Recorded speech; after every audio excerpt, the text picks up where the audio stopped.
இந்த இடம்தான் அகிம்சை நான் கண்டுபிடிச்ச இடம். ஏற்றம் இறைத்தும் ஏறு உழுதும் வியர்வை துளிகளை வெற்றி துளிகளாக்கிய விவசாயிகளின் பெருமைமிகு படங்கள் சொன்ன வெள்ளையான இயக்குனர் சுப்பிரமணிய சிவா அவர்களை பேச அழைக்கிறோம்.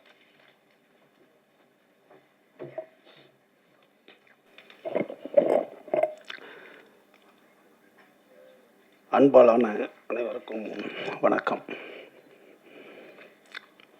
நாமம் ராகவம். நாமம் என்றால் புகழ். வைணவர்கள் அதிகம் பயன்படுத்துகிற புகழ் என்ற வார்த்தை நாமம். ராகவம் என்றால் மகன். குறிப்பாக அதான் நாமம். நாமம் அதான் அதாங்க, ரெண்டு ஒன்று தாங்க. கல்வக்கையில் இது என்னங்க என்ன இது? அதனால் எங்கள் ஊரில் நாமன்னு சொல்லுவோம், ராமன் சொல்லுவோம். இது என்ன? அதுக்கு அர்த்தம் அதான், புகழ் அல்லது பேர்.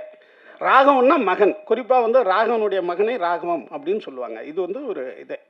இன்னும் சொல்ல போனால், இன்னும் உள்ளே போனோன்னா, நீங்கள் தேவர்கள் எல்லாம் ராமம் இவங்களை கும்பிடுவாங்க. தேவர்கள் எல்லாம் நாமம் போட்ட கடவுள்களை கும்பிடுவாங்க. அசுரர்கள் எல்லாம் பட்டை போட்ட கடவுளை கும்பிடுவாங்க. இதெல்லாம் அதுக்குள்ளே இருக்கிற விஷயங்கள், நம்ம போக வேண்டாம்.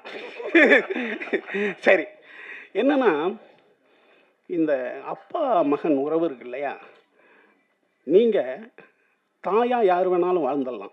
ஏன்னா நான் தாயின் வயிறு தான் என்னுடைய முதல் 10 மாதம். அதனால் என்கிட்ட தாய்மை இருக்கும். என் முதல் வீடு எங்கள் அம்மாவுடைய கருவறை தான். அதனால் எல்லா மனிதனுக்கும் தாய்மை இயற்கையிலே இருக்கும். அவனுக்கு 12-13 வயசு வரைக்கும் அவனுக்கு பெண் குரல் தான் இருக்குது. அதனால் அவன் பெண்மையாக தான் இருக்கிறான்.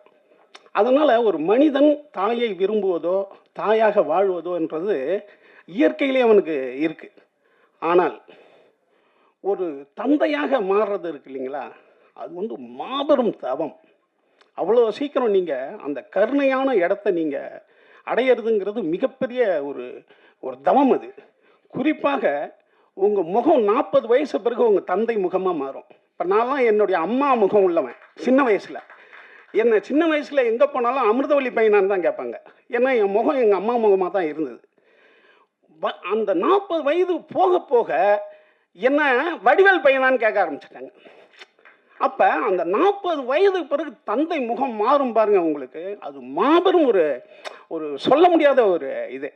அப்போ நீங்கள் சோஷல் சொல்கிற மாதிரி ஒரு மனிதனுக்கு பெண்மை கலக்கும் போது தான் அவன் தந்தையாக மாற முடியும். அது வரைக்கும் தந்தையாக தான் இருப்பான். அவனுக்கு பெண்மை கலக்கம், அன்பு சேரும்போது அவன் தந்தையாக மாறுவான், முழு தந்தையாக மாறுவான். தந்தையனுடைய மிகச்சிறந்த விஷயம் என்னன்னா, எல்லா தந்தையும் தன் மகனிடம் தோக்கணும்னு நினைப்பான். இந்த உலகத்தில் வேற எந்த கேரக்டராலையும் அது முடியாது.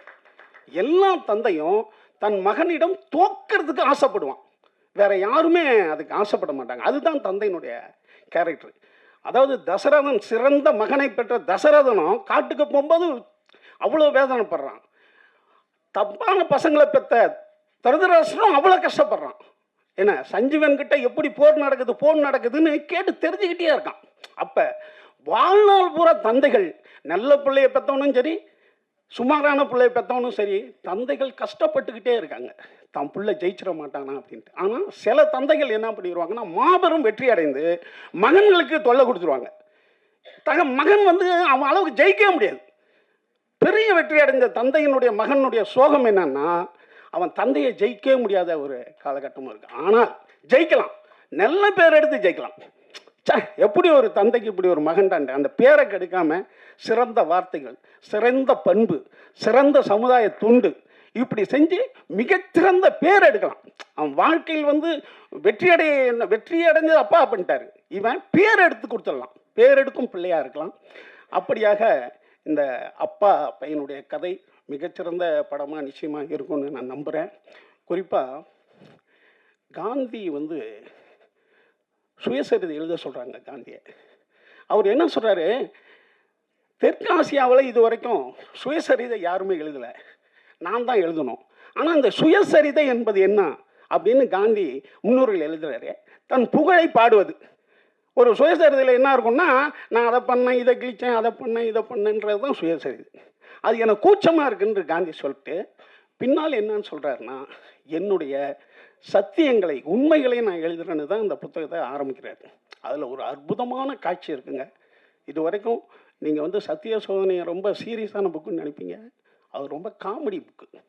ரொம்ப ஹியூமராக தான் காந்தி எழுதியிருப்பார். நகைச்சுவையினுடைய உச்சமாக இருக்கும்.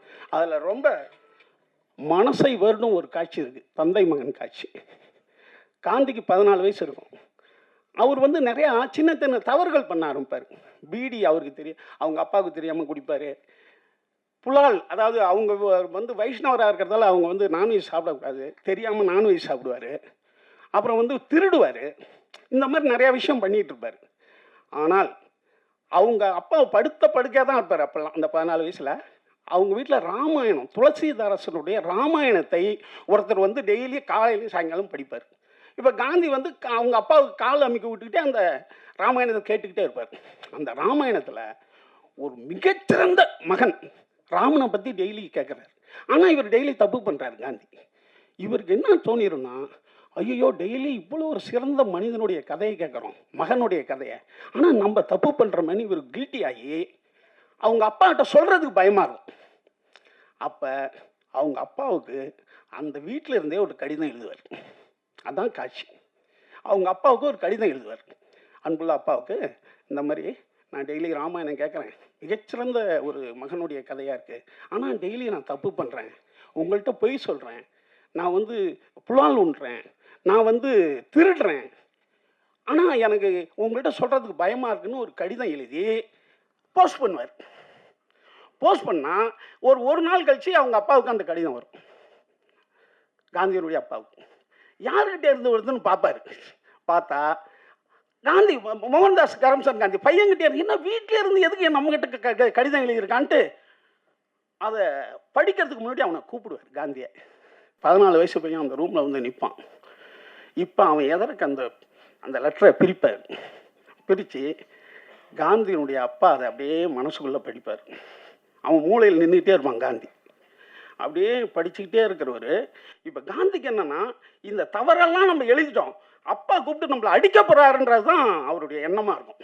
ஆனால் அந்த கடிதத்தை படிக்க காந்தியினோட அப்பா கண்ணீரில் தண்ணி வந்துக்கிட்டே இருக்கும். அழுதுகிட்டே படிப்பார். அதை அழுதுகிட்டே படித்தோன்னா காந்திக்கு ஒன்றுமே புரியாது. இப்போ காந்தி அழ ஆரம்பிச்சிடுவார். ஆனால் காந்தியினுடைய அப்பா அவனிடம் எதுவுமே கேட்க மாட்டார். கொஞ்ச நேரம் அழுதுட்டு படிச்சுட்டு நீ போன்டுவார் காந்தியை. இப்போ காந்தி அவருடைய வாழ்க்கை வரலாறு எழுதுறாரு, நான் அகிம்சை தான் சிறந்த ஆயுதம்ன்ட்டு நான் எங்கெங்கேயோ கண்டுபிடிச்சோன்னு நீங்கள் நினைக்காதீங்க. இந்த இடம்தான் அகிம்சை நான் கண்டுபிடிச்ச இடம். என்னுடைய தந்தையினுடைய கண்ணீர் தான் இந்த காந்தியை ஒரு மிகச்சிறந்த அகிம்சைவாதியாக மாற்றியதுன்னு அந்த இடத்துல எழுதுறாரு. அப்போ தந்தையினுடைய கண்ணீர் என்பது சாதாரண விஷயம் கிடையாது. நீங்கள் எப்போ அழுதிங்க? ஒரு கண்ணீர் புறக்கணிக்கப்படும் போது ஒரு தாய் மரணம் அடைகிறான்றான். நம்ம எப்போ அழுதான்னு நினச்சி பாருங்க. அவ்வளோ சீக்கிரம் நீங்கள் கண்ணீரை விட முடியாது. கண்ணீர் வந்து ஒரு அமிர்தம் போன்றது. ஒரு ஏழைக்காக நீங்கள் கண்ணீர் விட்டீங்கன்னா நீங்கள் கடவுளாயிடுறீங்க. அந்த இடத்துல ஒரு இடத்தில் ஒரு மனிதன் கஷ்டப்பட்டுக்கிட்டு நிற்கிறான்னு வச்சுங்களேன், நீங்கள் போய் தடுக்க வேண்டியதில்லை. இங்கேருந்து சத்தம் கொடுக்கலாம், உடியா அப்படின்னு நீங்கள் சொன்னீங்கன்னா பாதி கடவுள்.